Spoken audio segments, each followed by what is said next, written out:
Ai, Boa tarde a não, todas, volta. a todos Aí. e a todas. Maravilha. Estamos aqui para mais uma conversa One of the sobre structuring Agora sim, ideas of Tá, the eu vou film da desligar, tá? competição. is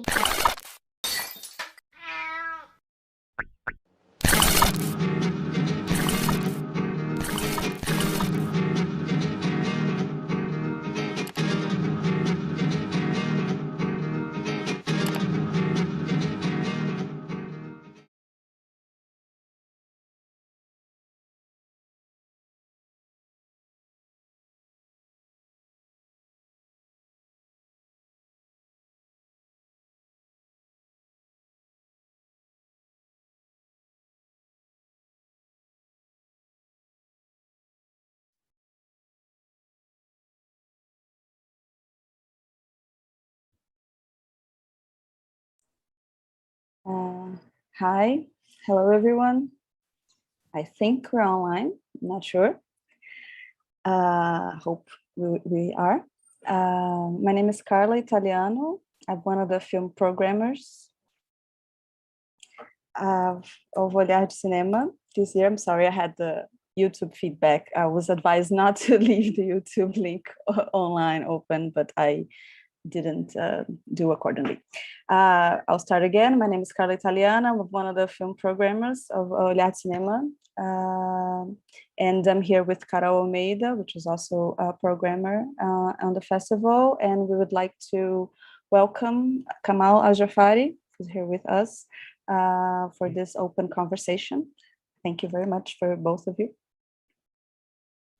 Thank you for the invitation. I'm very happy to be talking to you and to the public in Brazil, and looking forward to the discussion.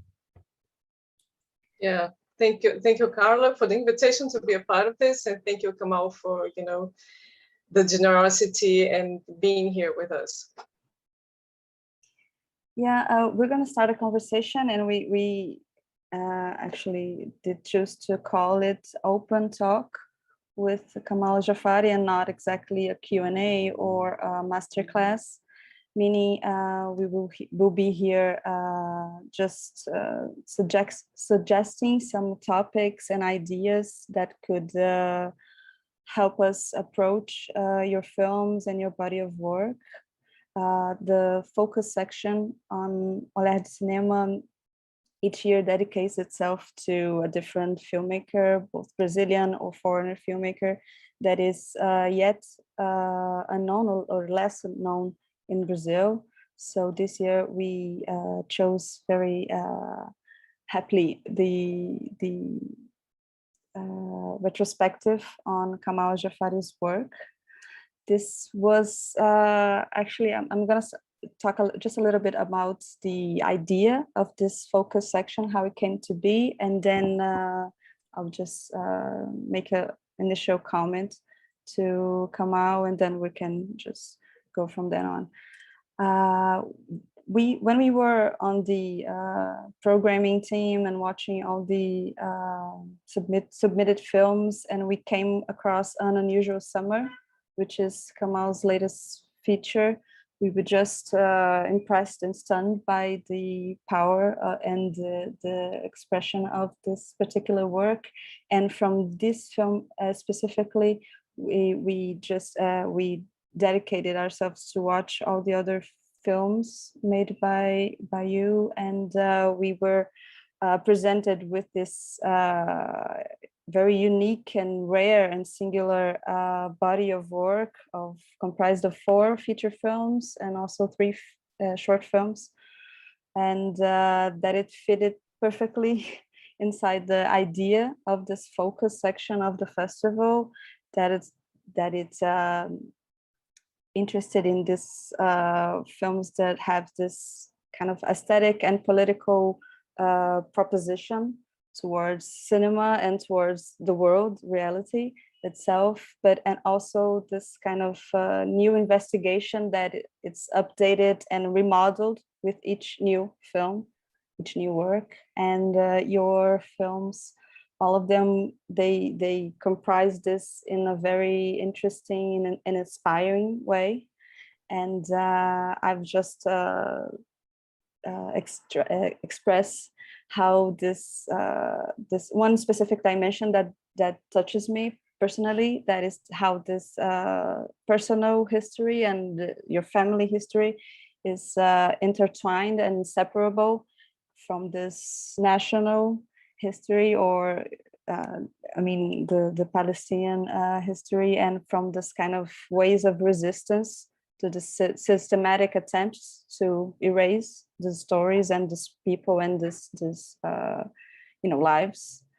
And you bring this to life in your films through this kind of investigation of the images themselves, of the politics of images themselves.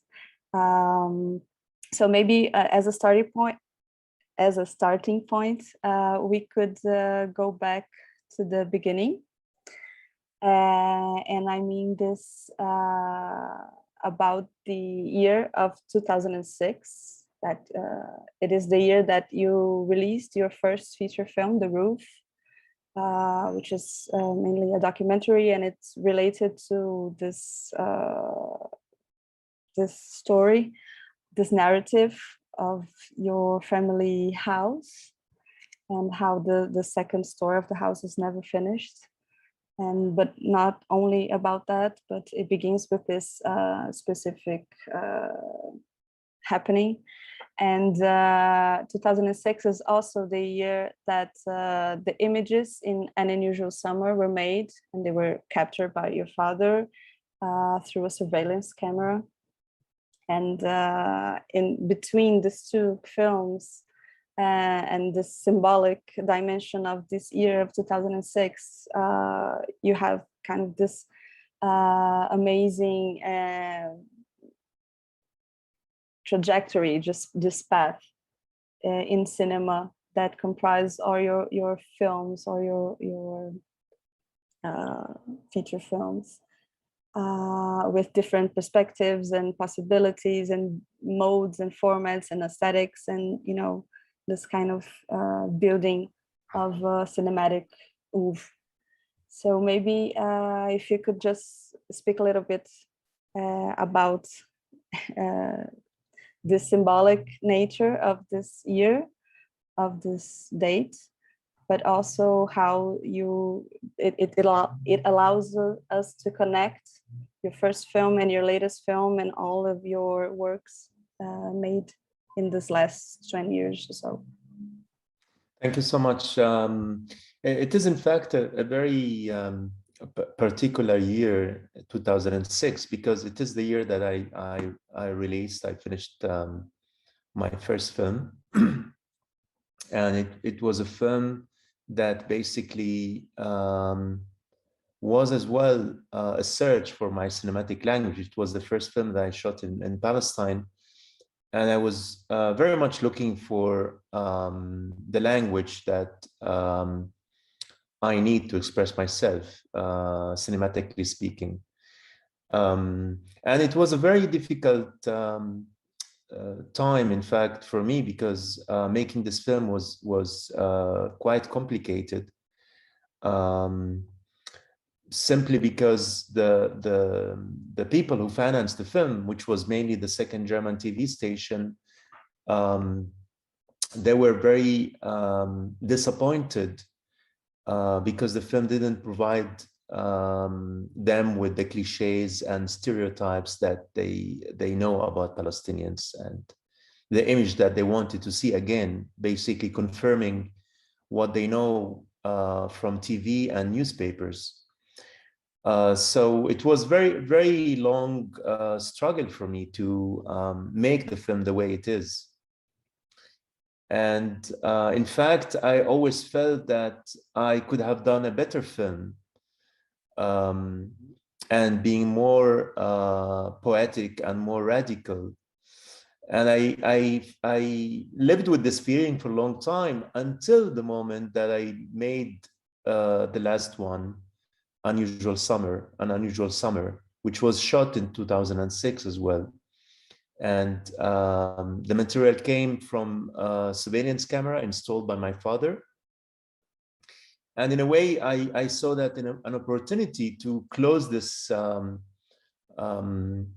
yeah, this kind of gap I had, and feeling that I could have done better, and I wasn't able to express everything I wanted to express with The Roof, May 2006, because of all these difficulties with the production.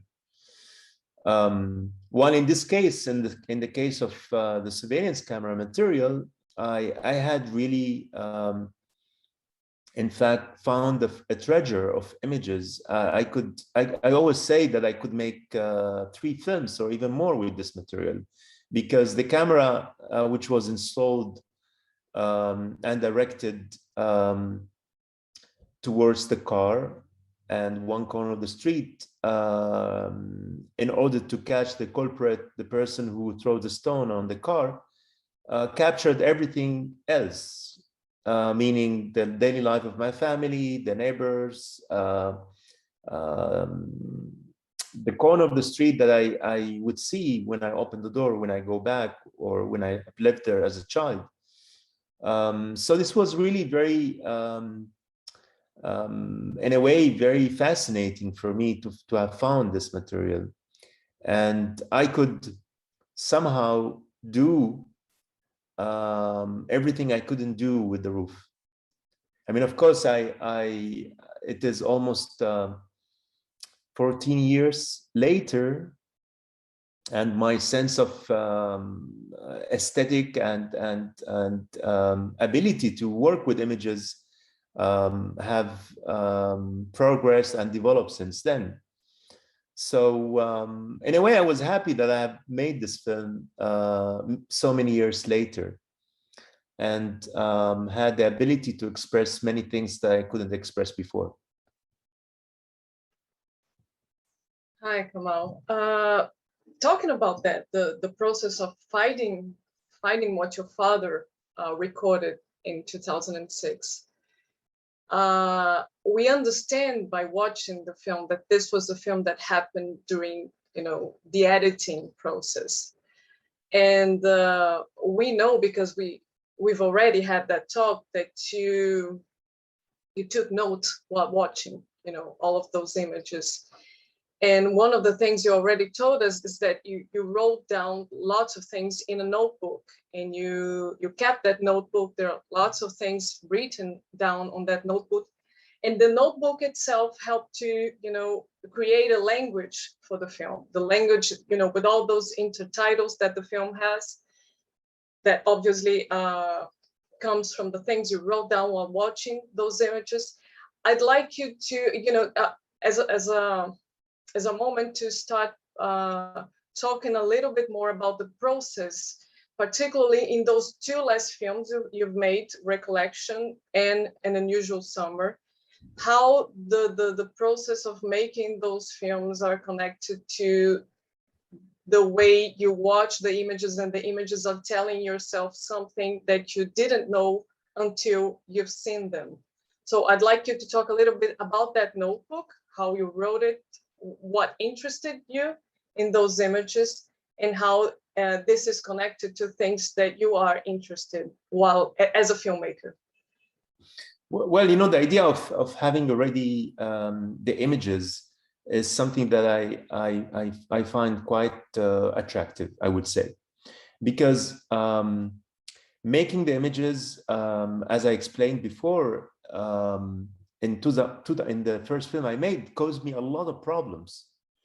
And that's, in fact, one of the reasons why I started making, for example, Recollection, because I was looking for a way to be entirely free from the production kind of system and work freely as an artist.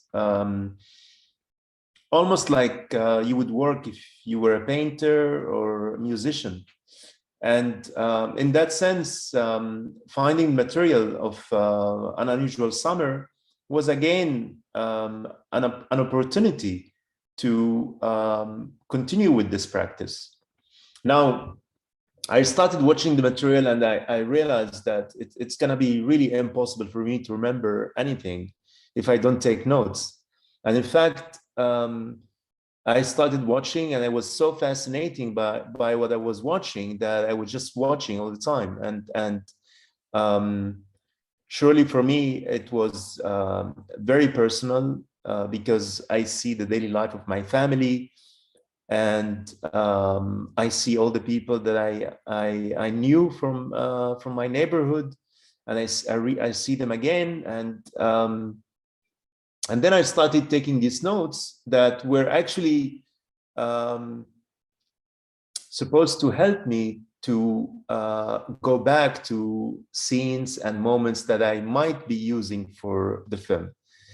The main motivation, after I have watched, and I was very, I would say, entertained by many things that I saw. The idea of the notebook was, in fact, doing an investigation.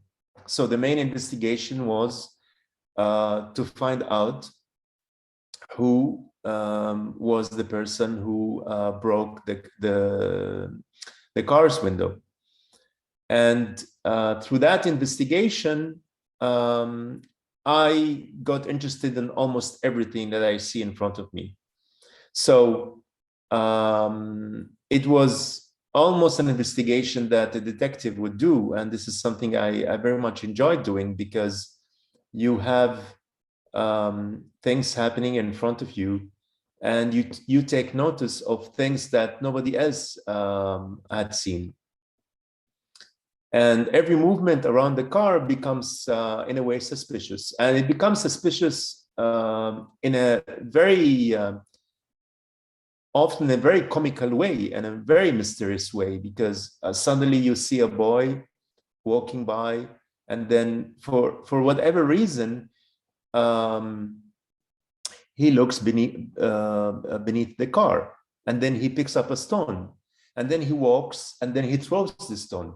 So I would say he is a suspicious, he's a suspect, right? And then I would see an old man walking by, and then he touches the car. And I would say, yeah, he's a suspect. So in a way, many people became suspects because they had a kind of relationship to the car, or a man that, at 5 o'clock in the morning, you see him walking, and then he stands in front of the car.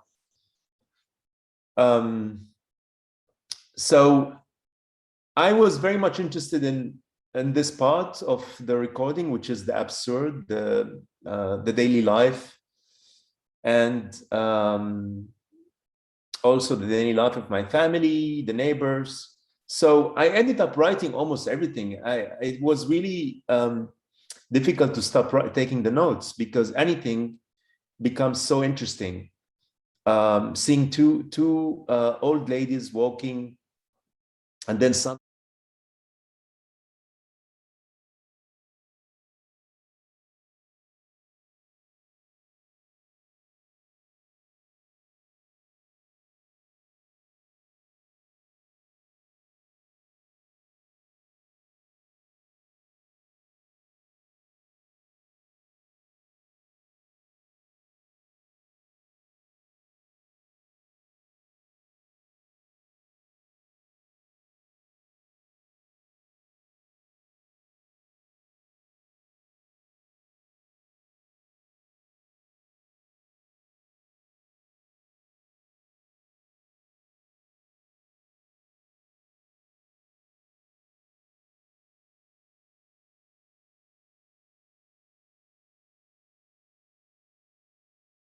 come back, or my father coming out and going around the car and checking if the window is broken. So all these details, they became useful for the investigation, and they also slowly became a poetic expression of daily life. So you would see suddenly a kind of wind carrying a plastic bag, and then it becomes interesting for me. So, or even the wind touching the leaves, and I would just write wind on the trees. So slowly I realized that all these ideas and observations, they became a work in themselves. And this is before I even started editing the material. So I collected and collected, and I ended up having a lot of notes, and I was looking at it at some point. I was thinking, how am I going to make a film with this? This is so much. Because in a way, everything became useful for this investigation. Every note became somehow related to the investigation I was doing, because this investigation, which started as an investigation to find out who exactly threw the stone. And by the way, in the first viewing, I couldn't find anything.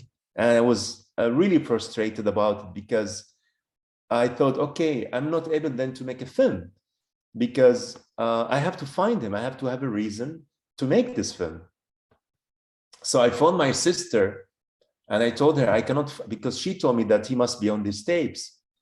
And I couldn't find him. And then I went back to Palestine again, and there were more tapes. And this is where this person throwing the stone was hidden. And I found him finally, and I could make the film. But what I wanted to say that the investigation started with looking for the person, and then slowly it became, and also the people around the car, things happening, events happening, small events happening around the car.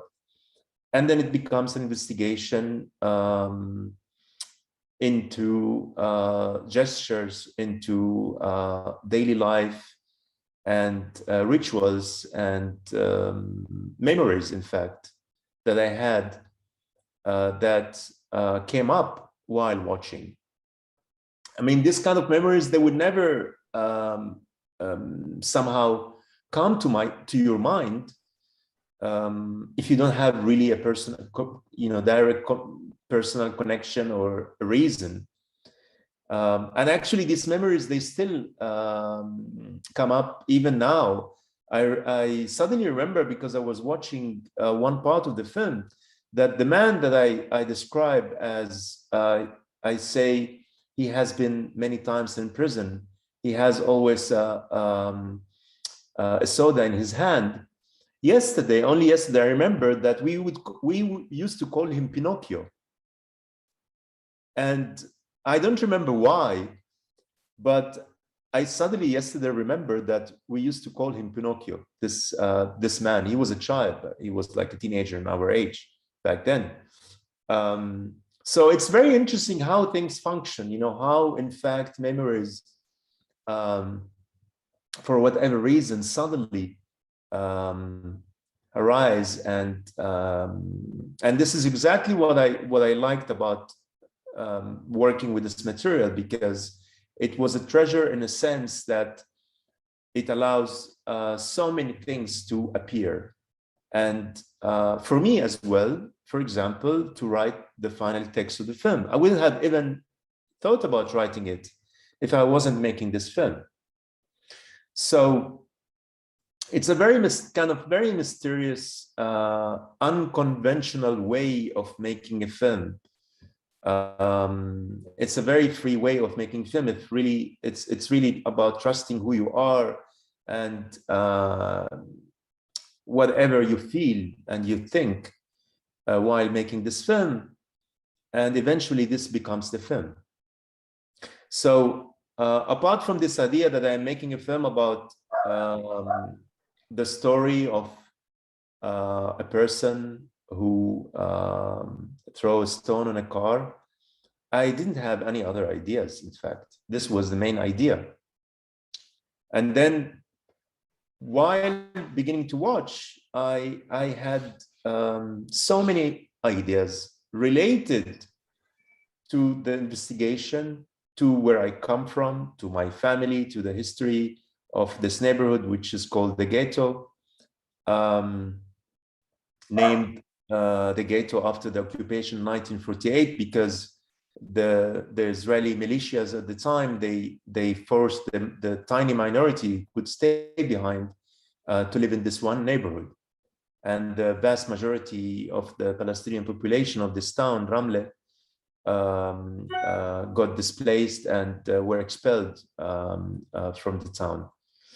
So in a way, this is what I call a cinematic justice, because what this camera did, this surveillance camera did, was basically filming, documenting, memorizing, keeping alive an entire community. They were there, they were captured.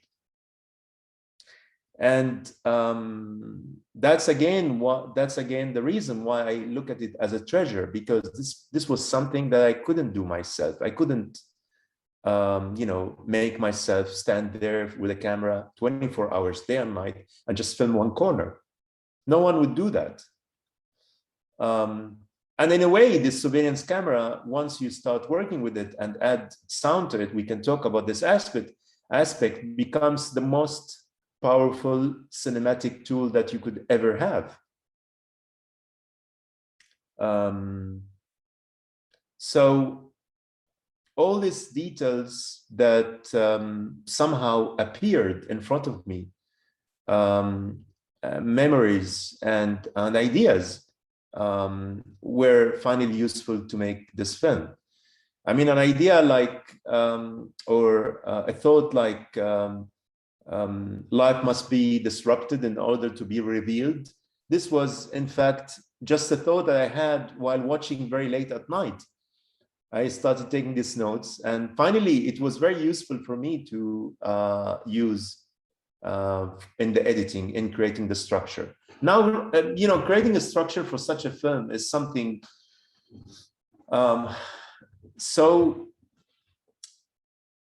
in a way, so mysterious again, because I had the idea at the beginning, okay, I'm starting with the investigation. And then I also realized that if I show the person, if I show the crime, right, the man throwing the stone, the film is over. It will be very difficult to continue. So in fact, I had to create so many elements kind of to keep everyone interested in watching, and do an investigation where the crime is taking place much later, almost 60 minutes into the film. And this was in fact the art I had to accomplish in making this film. How to start with the idea of the investigation and then slowly abandon this, and it becomes an investigation about other things, but somehow at the same time related, to find this really thin line where you would just watch a person that is talking to himself, a friend of mine, and I would just say, oh, it cannot be him. He is my friend.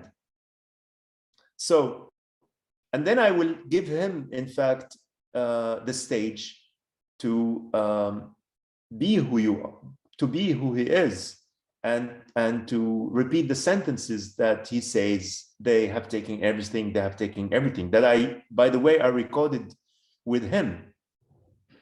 I went there and I recorded him.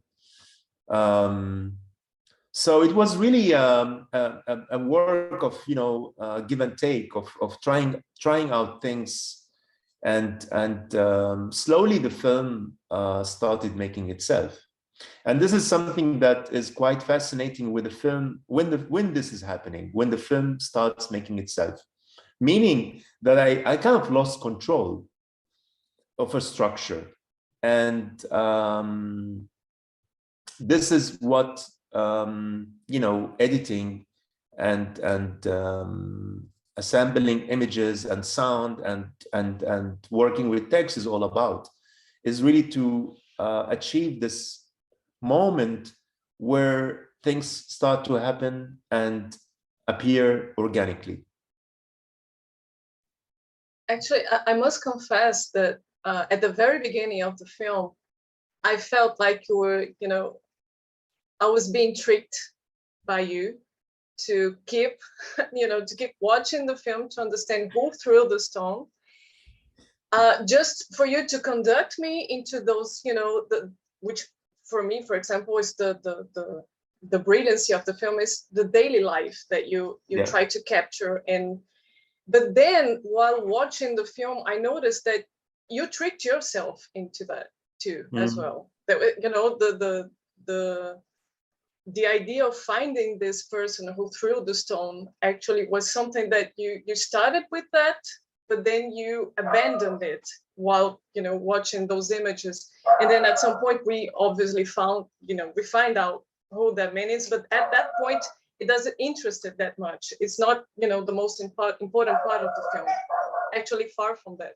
Sorry, the dogs are barking loudly behind me. Maybe you have to open the door. Yeah, no, I'm not gonna do that because otherwise this will be a mess. I'm gonna take a different turn here because we had a guide here, but then you talked about cinematic justice, and this interests me a lot. And then, because one of the things we wrote for this year's catalog was that in your cinema, Palestine becomes a shadow that turns, that can run faster than the body from which emanates. In the sense that in your cinema, Palestine is simultaneously a territory, but also this force that manages to escape from the policies of destruction and extermination with some sort of energy that not even the colonial process is able to capture. And you do so by making films capable of creating a haptic, optical, and sonic texture. I think the sound is very important in all of your films. So that despite what Google Maps tells us about the territory of Palestine, we're able to experience this place as an emotional state without the borders imposed by those colonial forces. So in that sense, I think you managed to create a psychological geography, in your films. And does that interest you? I mean, the idea of territory, the idea of creating a psychological and emotional, geography within your films, because I think geography obviously is something very important when we talk about Palestine. Absolutely. I mean, it is the language of the dispossessed. I mean, I started working with these elements, with these ideas, because it was a necessity for me. A necessity in a sense that apart from, being physically occupied, geographically occupied, in a way, there was another type of occupation. If we talk about cinema, this is what I would call later cinematic occupation. And by that I meant, when I worked on recollection, on the idea of recollection, which was basically based on already existing films, Israeli fiction films shot in Jaffa throughout the 60s, 70s, and 80s, and the 90s. When I started watching these films, I thought about these films as being a form of cinematic occupation, as the makers of these films are as being occupiers. Was thinking that the end credits of these films, they are the list of people who occupied the space. Films. You start the film with the names, the director, producer, production, etc., gaffer, sound. And at some point when I was watching that, especially when these credits were used, this opening and end credits were projected over images from the city. For me, this was a very violent act. And as if someone is insisting on putting his name over the place. Now, surely only a Palestinian would think that, because or any other person from being occupied or dispossessed, because it is an act of violence that these filmmakers did towards the place and towards the image. Now, I had these ideas while, when I started working with this project, and the idea at the beginning was that I want to create a kind of album of the city, of all the places that many of them do not exist anymore, that only existed, ironically speaking, in this exact Israeli fiction, colonial fiction films that excluded the Palestinians, that wanted, in fact, to eliminate the history of the Palestinian city of Jaffa. These same films, ironically speaking, they became my main source, in a way of cinematic revenge, I would say, because these films, and I'm talking about especially the fiction films, because when you shoot a documentary, you kind of document a certain social or political life, and while you make a fiction, many things happen in the background, and as well, you cannot control, in a way, certain things that allowed me later to reconstruct the city. Because exactly the subject wasn't that, it was something else. It was a fiction film. So the kind of unintentional details that I found in fiction films that were more fascinating than documentary material that was shot at the time. So I mostly focused on fiction films while making my film, while making Read Collection. So the idea was basically to start with making an album, and I started, projecting these films in a cinema and taking pictures. It was like being a tourist in my own city. And I started doing that during a fellowship in Cambridge. I had a fellowship at Harvard University, Cambridge, Boston, in the US.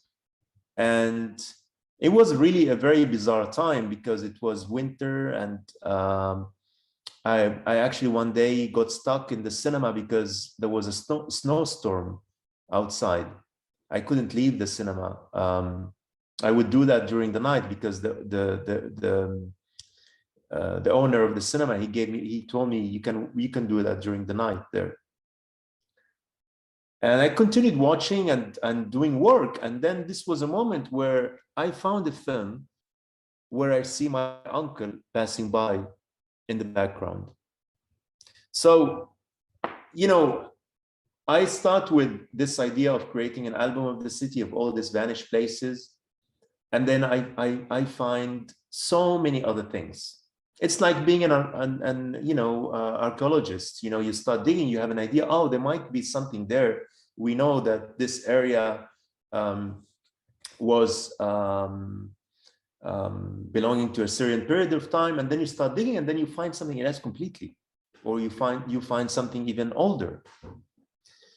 So this is the way I was working with these films, and then I realized that it's really endless what I could find in the backgrounds. And it was very interesting to see that these films, that in them the Palestinians do not exist, not even as extras. They, narratively speaking, they do not exist. They were twice excluded and uprooted, once in reality and second time in fiction. they managed to smuggle themselves into the image. And this is something quite fascinating, that in a way,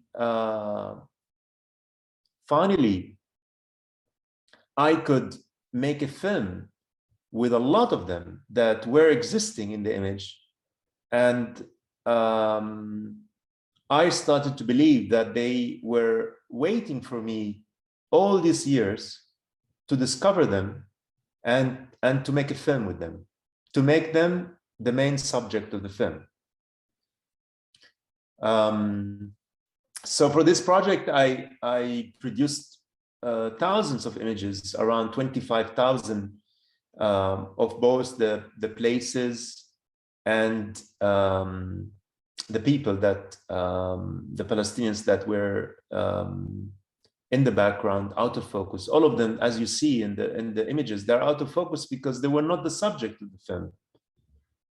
And this is again, you know, like what I say about my uncle that I discovered in the background of one of these Israeli films.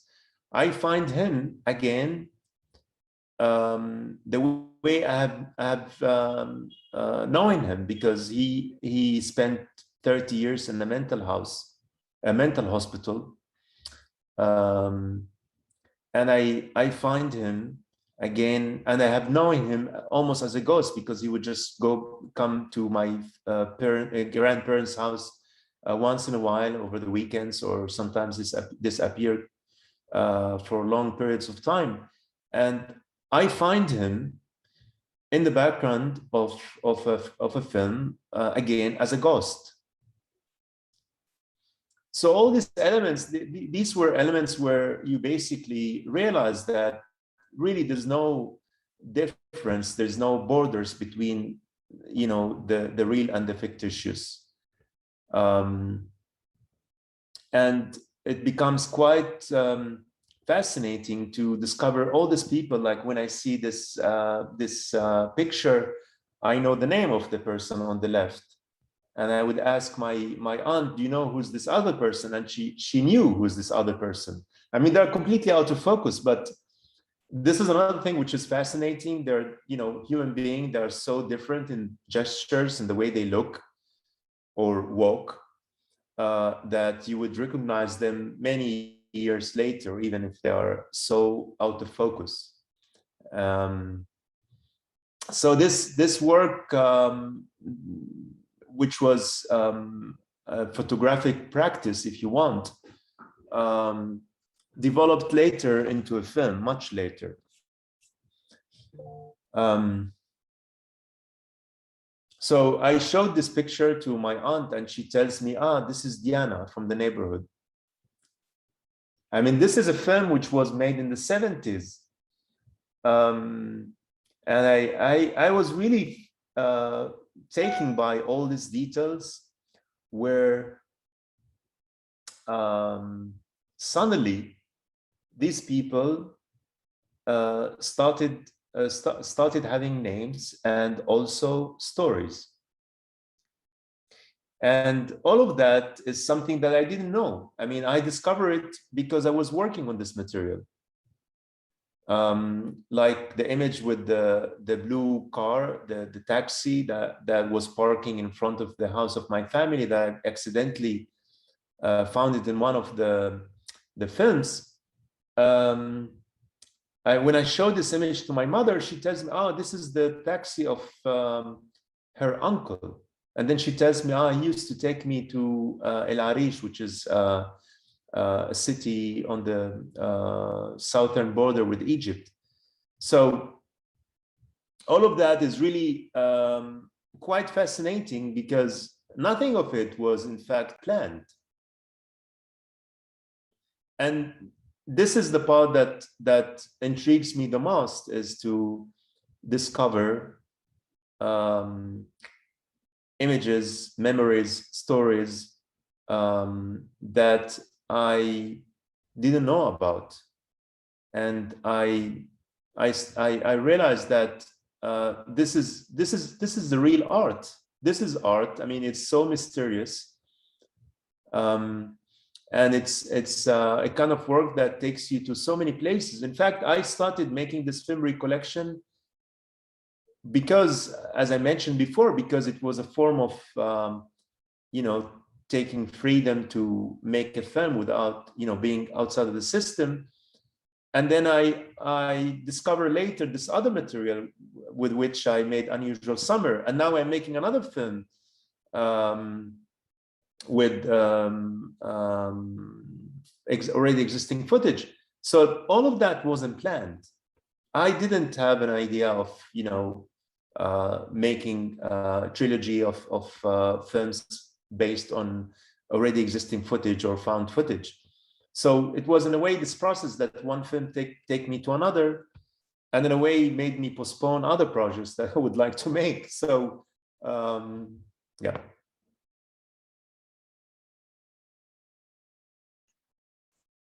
Yeah, I'd like to talk. Actually, you just mentioned your work with found footage, and I think obviously this is connected to one of the subjects that interests us and interest you as well, which is the idea of archive.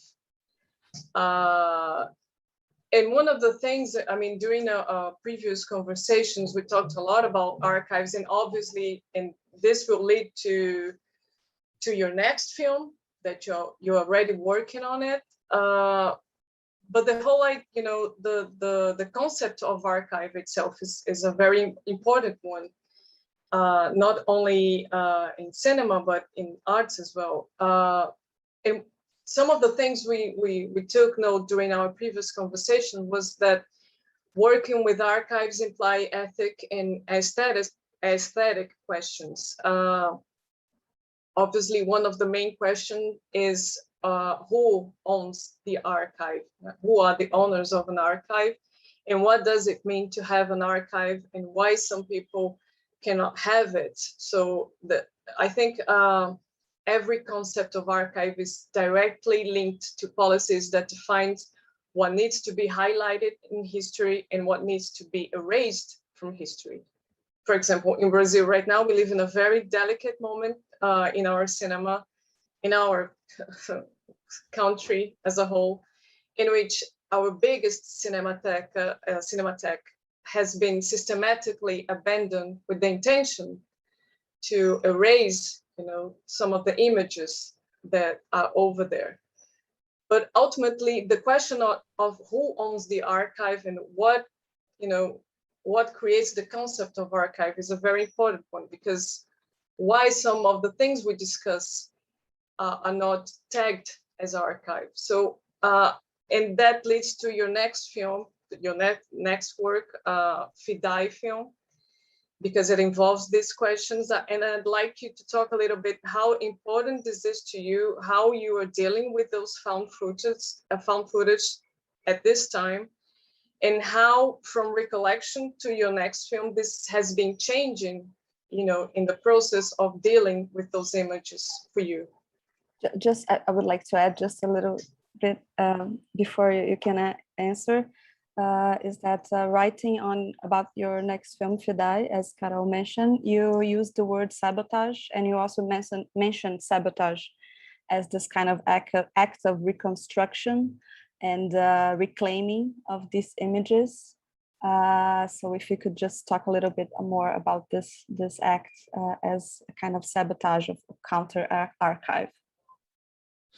Well, there are many things there. The questions that you mentioned, that there are the questions that I was asking myself, just wondering why, for example, in 1982, when the Israeli army occupied Beirut,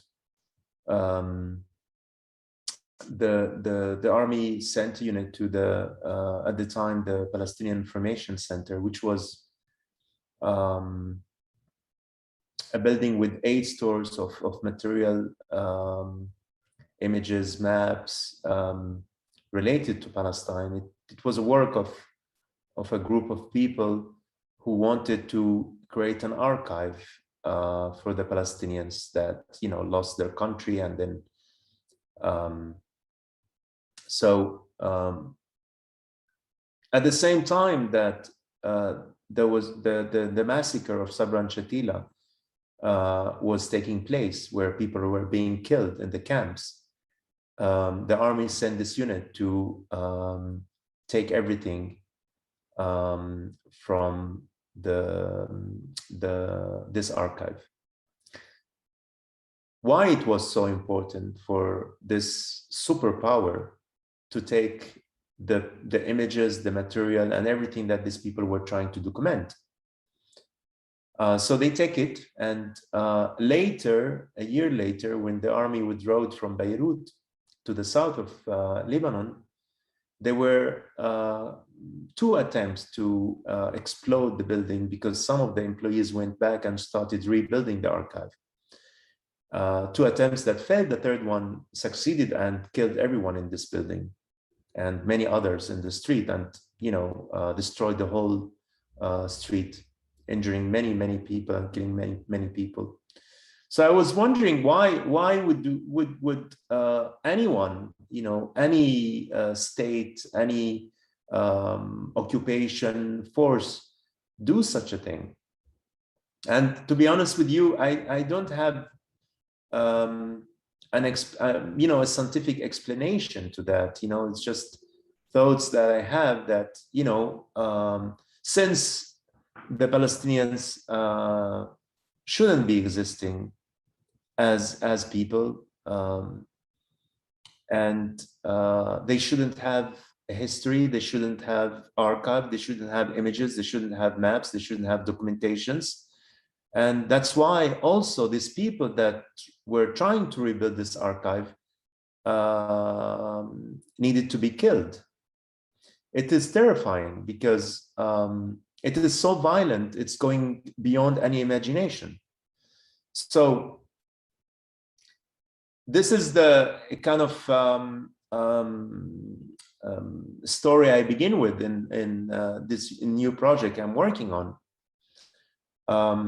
And I arrived at the idea to, in fact, create a film which is, all of it is a work of sabotage of images. Now, the work of the word sabotage is very interesting because it was the name, saboteurs, it was the name that the Israelis were giving, were calling the Palestinian freedom fighters who were fighting against them in the 70s. Before the term terrorist, they used to use the term saboteurs. So that's why, so many years later, and the lack of archive, of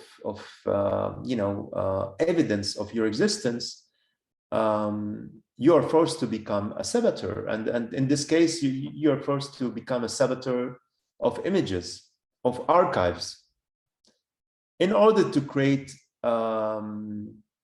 in a way, a narrative, to discover this new narrative.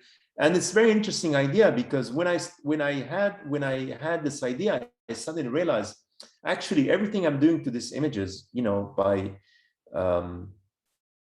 setting them sometimes digitally on fire, or eliminating some details, reclaiming some others, these are, in fact, finally the ones that we carry with us, the ones that exist because of the colonial aggression within us as human beings, and actually as well an aggression which was done against the landscape, against anything that constituted Palestine and its people. So again, in this project, it's something that I started thinking about and working with and watching material, and it becomes something else that was unexpected from my part, So yes, do we need archives? Why do we need archives? These are really questions, related to the need of, in this case, the Palestinians and any person in the margins to exist, because without it you do not exist, because the state archive is an archive which is excluding you, so you need really to recreate it from whatever available, and sometimes by sabotaging the colonial archive itself. Yeah, right now I thought of something, because one of the I know he's watching us right now, because I've seen he was on the channels that we are sharing right now. Marcelo Ribeiro, who's a professor here in Brazil, he worked with the idea of unarchive, as in anarchivism. Maybe this is related to your idea of, sabotaging those archives. I think we could, if we can, we could share those two images that you shared with us from your next film, so you can explain a little bit about those images, what you do. Okay, thank you, Kamal. So this is the image of Ben-Gurion, which was the first Israeli prime minister. He's posing here in the background is the city of Jaffa. And actually, it's a very interesting story here, because he said in this film that I watched, he said, they brought me to Jaffa. He means before the creation of the state of Israel, and I hated Jaffa because Jaffa reminded me of Minsk, of the city where he came from. I think because it was an old city, and for him Palestine was a desert. And he said, I hated Jaffa, and I asked them to take me away from here. So I basically, removed his head here and replaced it with whatever was available in the background. And in a way, I made him a favor. I mean, he didn't want to be in Jaffa anyway. Why, So in this case, I'm creating this kind of new image, keeping just this gray suit. Yeah.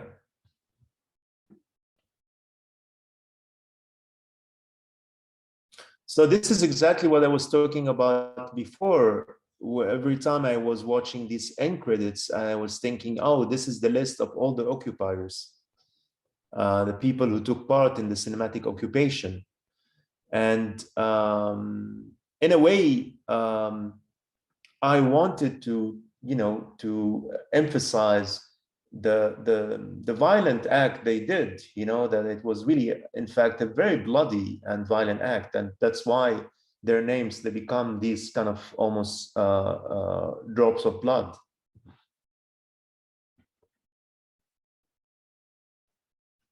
Thank you. I would like just, before Carla, before you take the next question, I would like just to remind everyone, if you want to comment on something or, ask a question, we are here collecting everything, because this is an open talk. So if you want to share any thoughts about some of the films you've watched from Kamal these last days, please, feel free to do so. Yeah, that's it.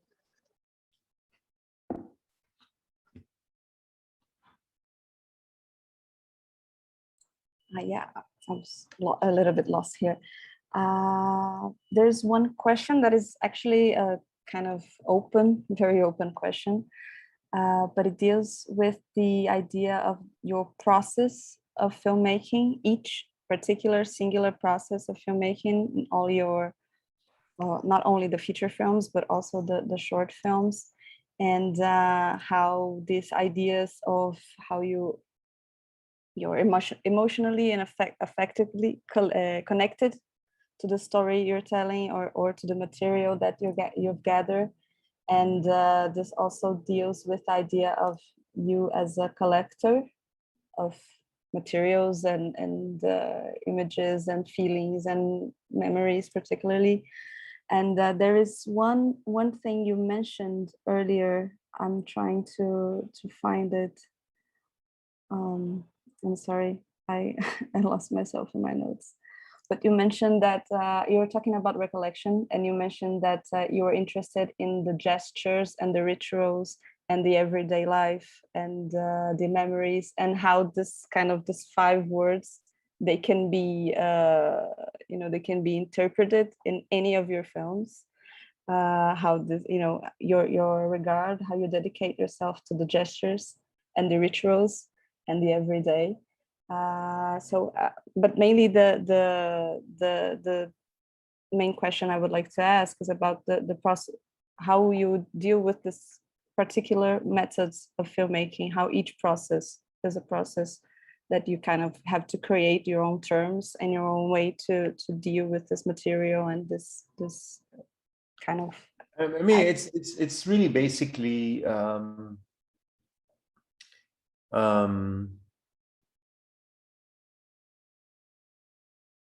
taking an action, meaning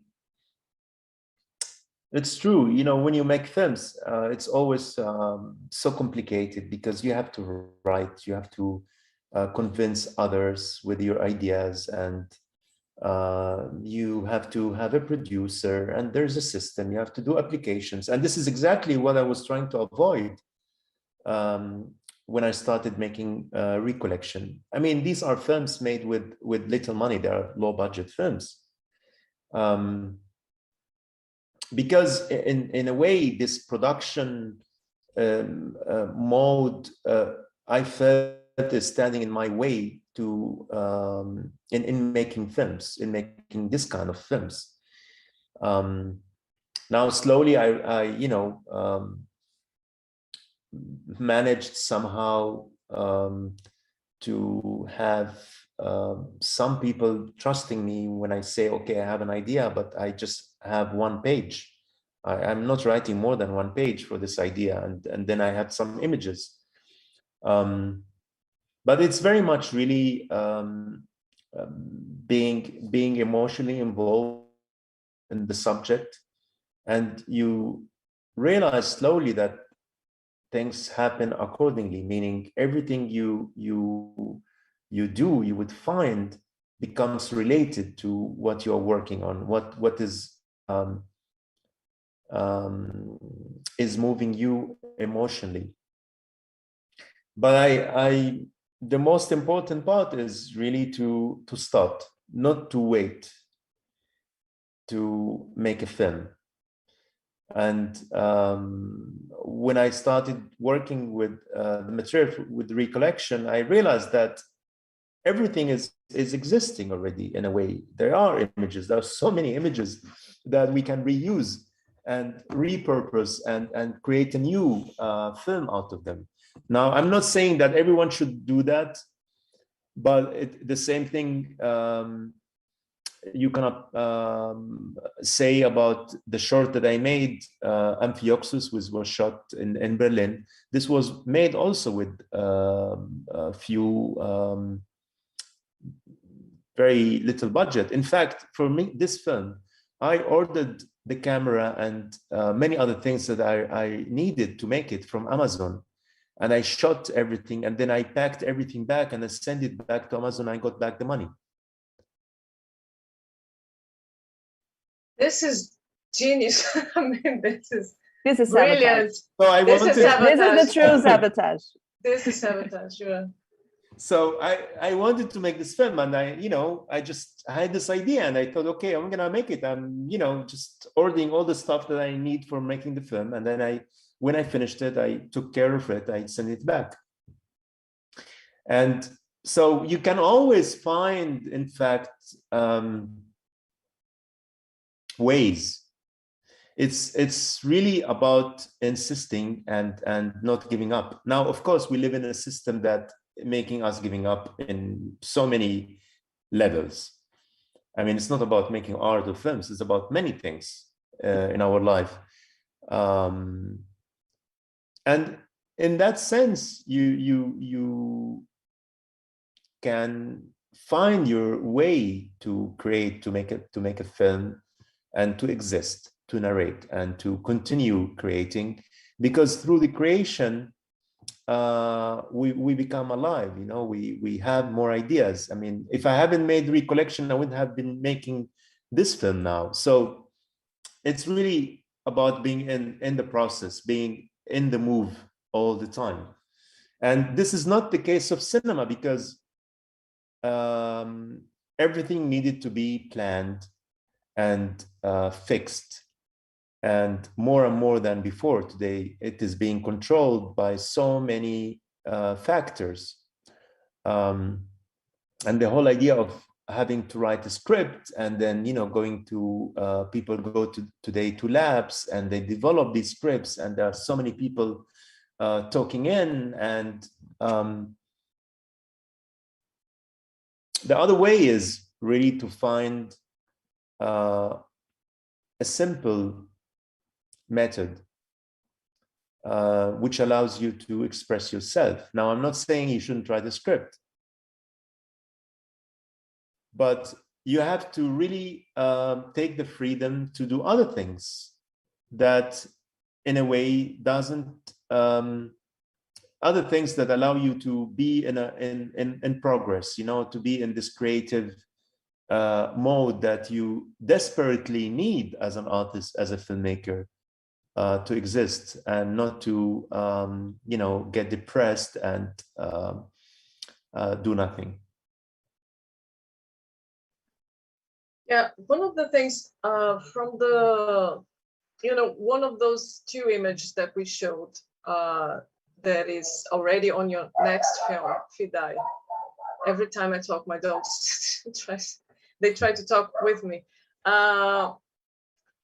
And it shows those, you know, those reddenings, as in, as if they were blood, you know, the blood stains that were coming out of the images. And I feel that from recollection to An Unusual Summer, and probably this next film, you are sometimes, you know, transforming figurative images into abstract images. Those abstractions, when you zoom, when you pixelate to the very extreme of the image, you transform that into an abstraction.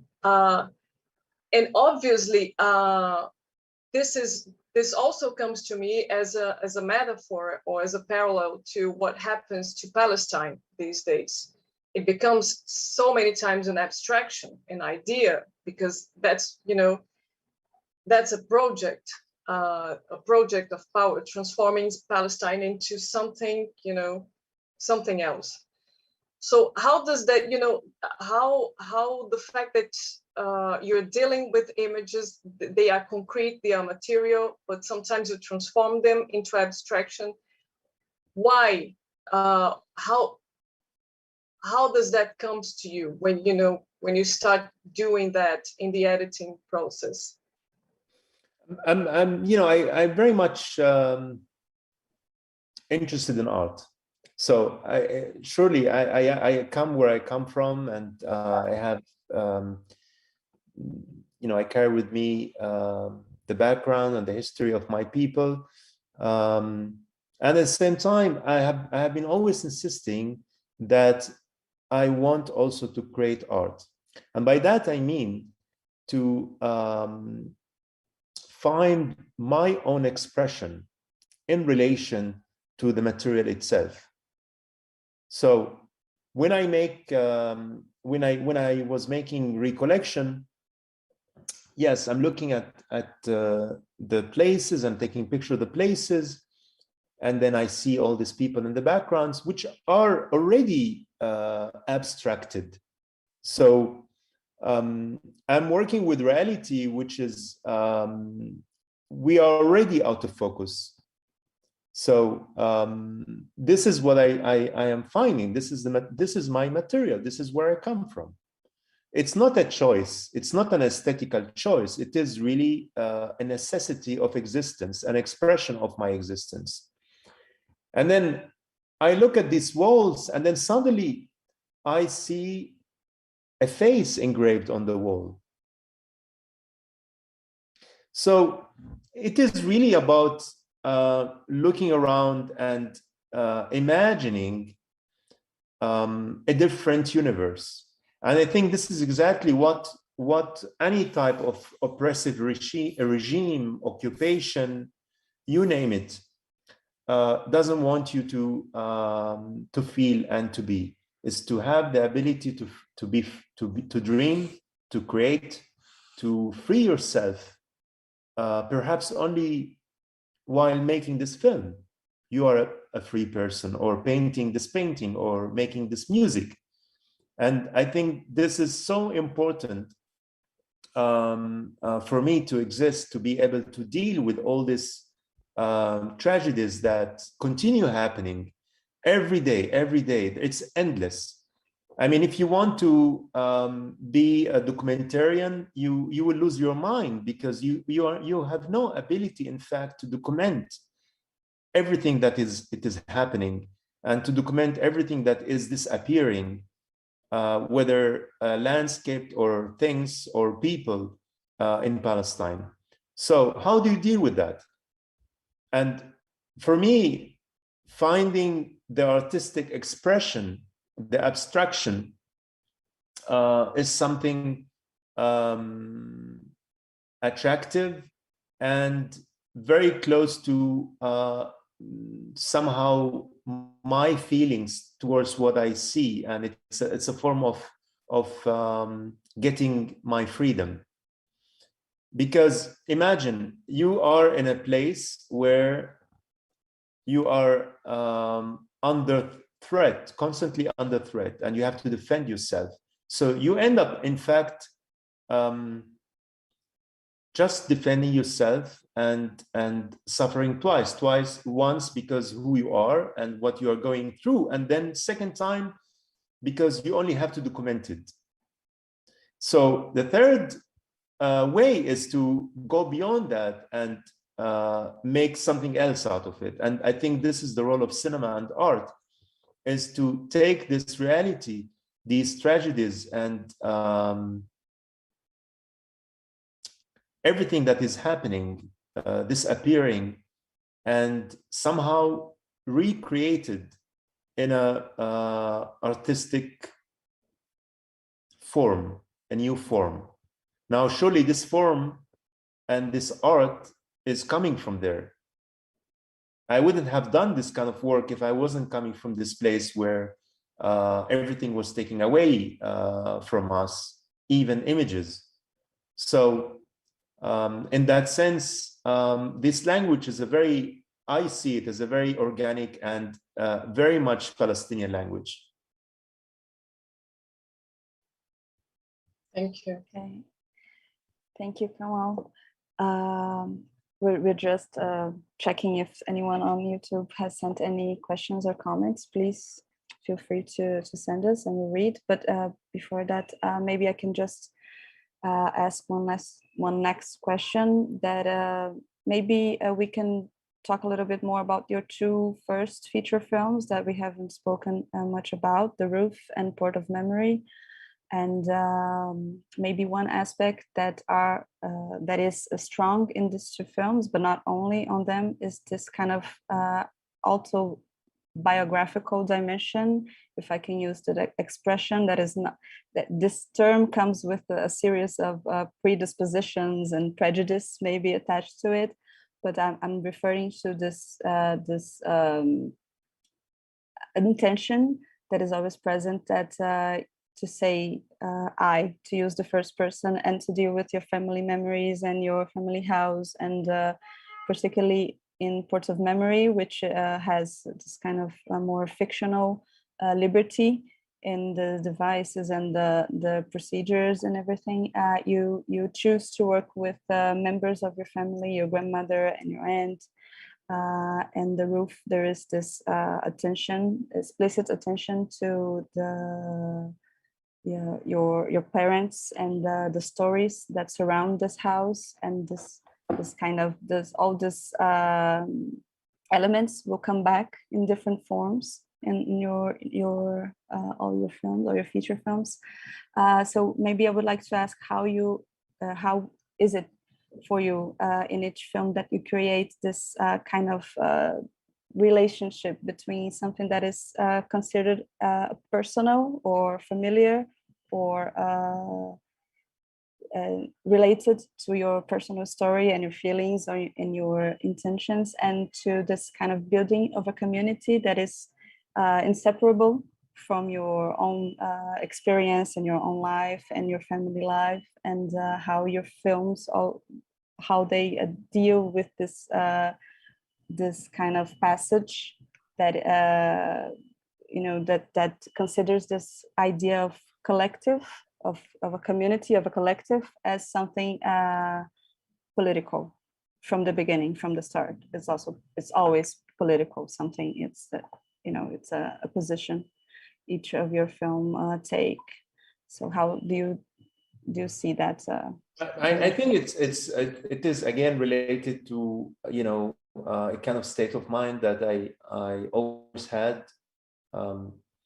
being a stranger in my own country, almost like an immigrant in my own country. And I think this feeling, this perspective as an outsider, in a way, has been very, very important for the way I make films. I mean, it's part of me. It's not that I choose to do it this way. It's just the way I thought about it, and I found myself doing without having decided to do it. It's something which comes from the inside. It's not a work of the mind. In fact, it's something else. It's an experience.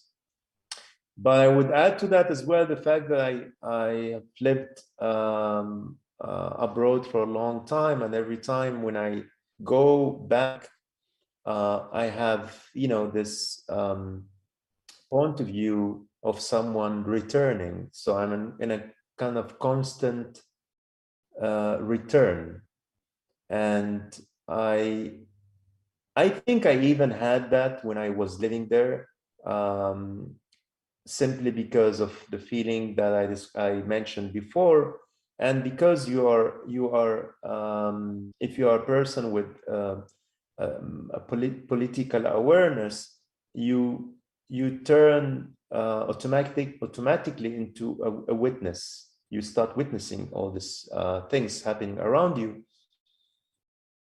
and I think all of that somehow became useful in the way I make films, and useful because yes, I'm making a film about my family and where I come from, but at the same time, I take a certain distance, and I make film.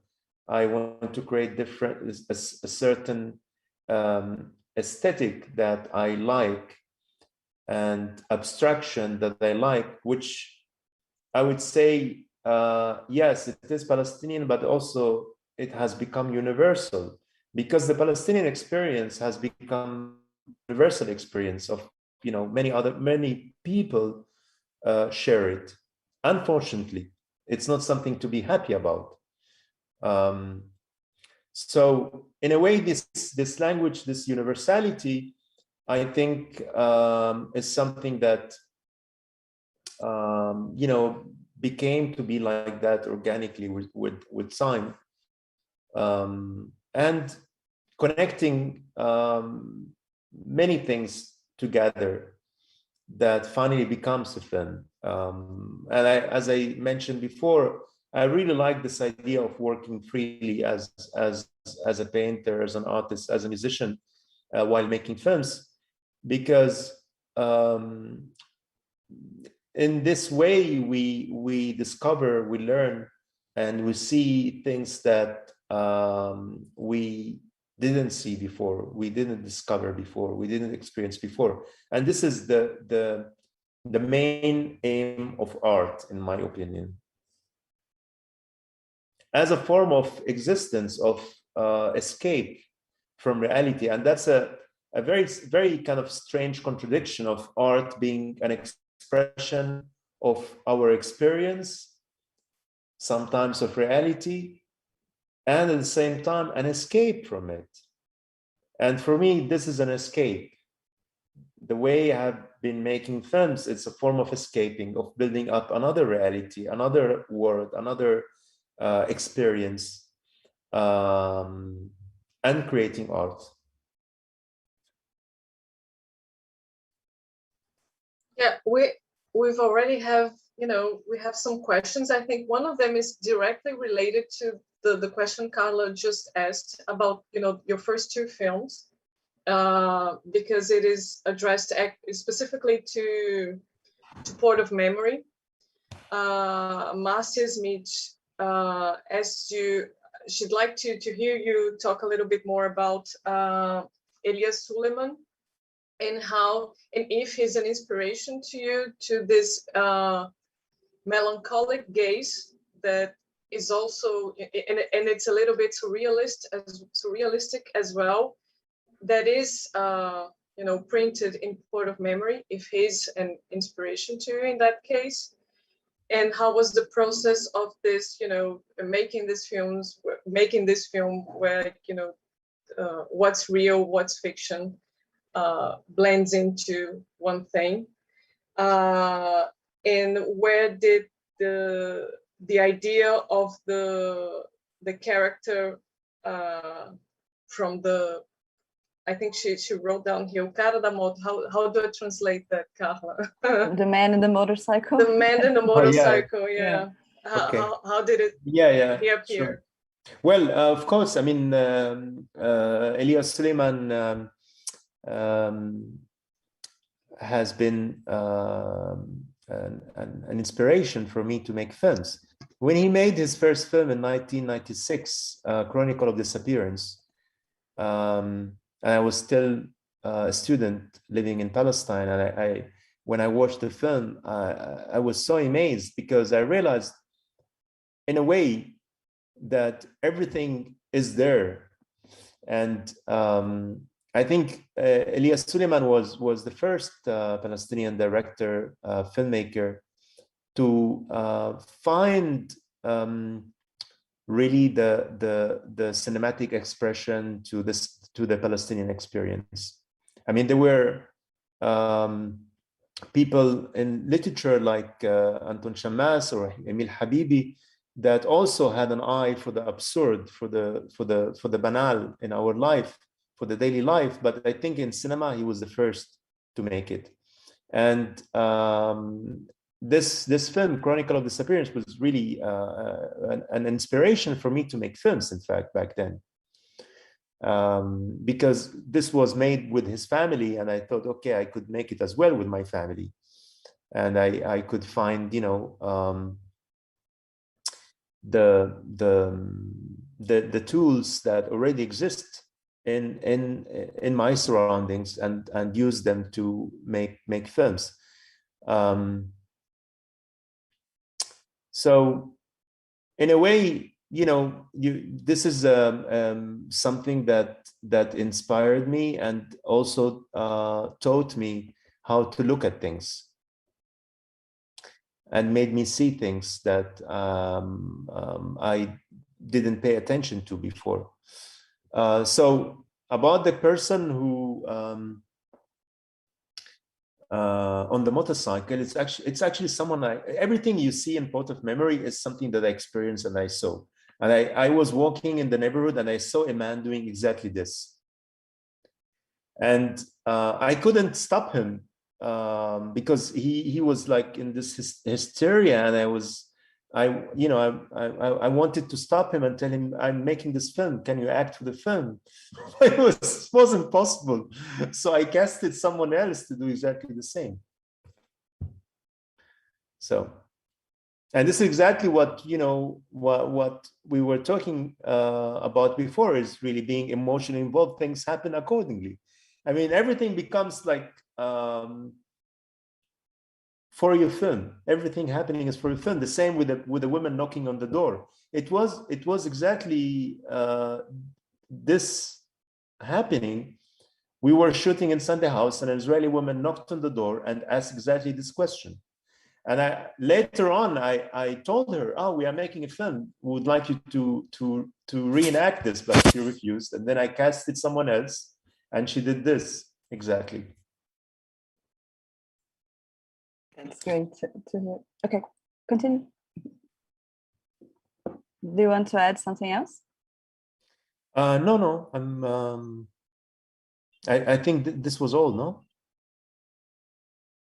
The question. Okay, yeah.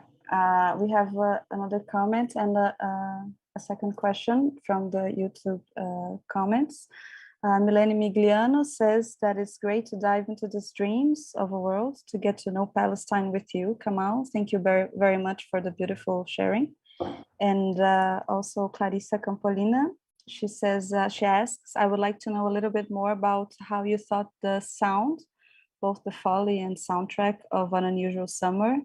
And she would also like to ask you to talk a little, a bit more about the written stories that close the written stories that close the film, that close An Unusual Summer, and maybe this aspect of the sound design could be extended to your other films, maybe also recollections, since both these films they build, as you mentioned before, they build this atmosphere and this universe, and they allow us to create this different perspectives and approaches to these materials and everything through the sound as well. So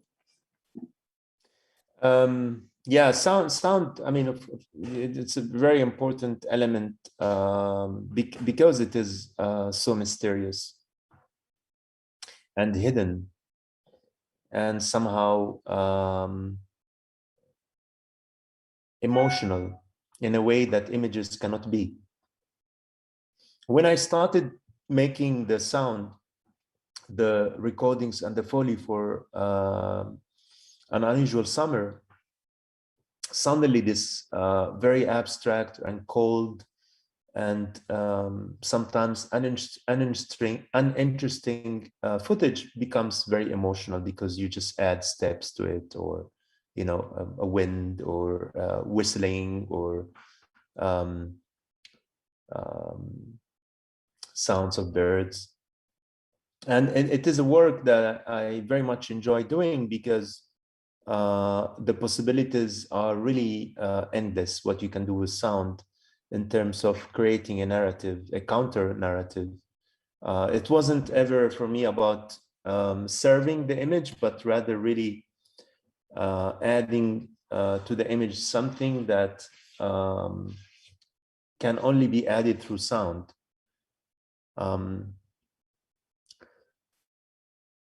So it is finally really a matter of practice, of trying out things, and it takes me ages to do the sound for the films, even actually more time than the editing itself of the image. It was the case of Unusual Summer and the case of also Recollection, because I keep going back and forth and changing and adding, and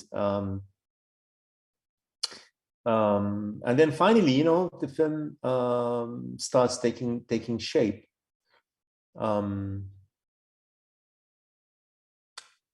It's really about the process. It's about the process of the artistic creation itself. What you are finding in along the way, by chance, by mistakes. And then it ends up being in your film, and it becomes an essential part of your film. So what was the other part about the sound? The sound. The closing, the written credit, the written text at the end. Yeah. This is the second time I do it. In fact, I did that in Recollection, and now in the last film, in Unusual Summer. Because in both these films, I mean, this is started with the Recollection. I didn't know what to put as end credits. So I didn't want to mention all these films that I've used, because I sabotaged them anyway. and they became something else, and I don't recognize them as such, you know. I didn't want even to mention them. So I had many things that I couldn't say over the images, and I thought I should create an end credits which looks like that, you know, which looks like somehow a testimony, a kind of poetry, but it wasn't really intentional. I was really expressing what I felt and narrating some kind of stories and mentioning people that were very important to me, to the making of this film, whether characters that I discovered, and then they became, in fact, the credits. They became the heroes of this film. These are the real end credits. And I did the same with Unusual Summer, narrating the story of my father, his experience, and it's just one story of many others, in fact. And this is what this film is trying to say. Every person has a story. Every passerby has a story, has a narrative. So finally, in a way, it is a philosophy on making films. I mean, you can make films with anything.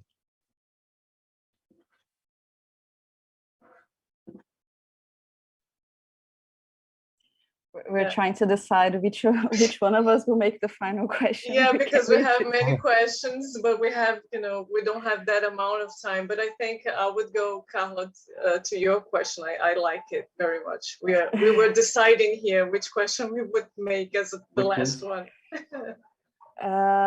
Maybe one perspective that I had written down here is about this kind of lyrical dimension of your film, how poetry is present in all this everyday life and everyday gestures and rituals, as you mentioned these words before, but how this kind of lyrical dimension is also associated frequently with a kind of comic perspective, in a way, not exactly comic, but we can see it can put a smile on our face, even though the reality we see is very harsh sometimes. And I mean, this is present in the Unusual Summer, when we see the people going like fast, walking from one side to the other, and also maybe on Port of Memory, how we see your aunt washing her hands frequently, and all this kind of repetitions that come, but not never as the same thing, always as something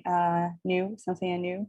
So maybe how you see this kind of just two dimensions, the lyrical, the poetic dimension on the one side, and the other, this kind of comic perspective, if I can call it that way, and how do you see these two things present in your body of work? I think they're all connected somehow, and if you take the time to observe and wait and sometimes spending a lot of time doing nothing, just sitting somewhere, and suddenly you start seeing all this comical, absurd, and poetic moments in life, in every corner, and I think maybe it is very specific to places of ghettos, where people go through these hardships, and which allows this absurdity and sometimes poetic and sometimes comical moments to arise. And I think this is the role of the filmmaker, is really to find all these moments and to give them a form. And it's like really going down to the bottom of the ocean, and then all you have to do is really to show it. You cannot describe it anymore. This is so rich. There's so many things. But it starts with taking the time and walking around. And when I was making Port of Memory, I used to walk a lot before making the film, because while making the film I couldn't do anything else. But in the preparations, and this is where I gathered many of the scenes, like the scene with this man on the motorcycle, or seeing the man playing with the fire, or seeing people walking around and pointing on houses. And slowly this becomes, you start imagining everything that you see, or many things that you see, as part of the film. And this is where it becomes magic, because this wasn't something that I had written before. It wasn't in the treatment or in the script. It was lived, and I saw it. And it becomes an important part of the film. And this is where filmmaking and art making is exciting, because you discover what wasn't, possible to discover if you were not making a film. Yeah, funny enough, this, what you just mentioned is connected to the question I had in mind, but it's actually right now not a question, just a comment, because this is also related to the idea of, the sense of stillness that your films have, contemplation, when time stops, and it invades the images and it stops everything. So yeah, and I think all of your films, they do that somehow. They stop the time, and I'd like you to thank you for that, actually, because I love that stillness that you bring to us, that you share with us.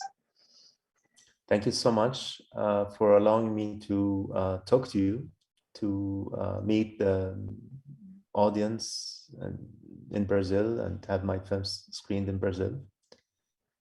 And I hope I will visit you one day soon. Yeah, hopefully, yes. Yes, please do come. Thank you very much, Kamal and Carol and Gustavo, Marcela, Leticia, everyone that is here, and Felipe, I think everyone that is here making this conversation possible and online and streamed, and we had zero technical problems, which is a particular miracle. So thank you very much, everyone that was here today with us, and especially you, Kamal. Thank you once again for your openness and for your generosity, and for sharing all these experiences and these inspirations with us. Thank you. Thank you, and have a good evening. Thank you, everyone, and also a very big thanks to Flavia, who helped us, in our previous conversations, so that we could build this open conversation. Yeah. Robbie is hearing you now and smiling. Yeah, I'd like to thank her. I have one last information, is that we still have 3 days of festival, and today the screening of Kamal's films is on Port of Memory.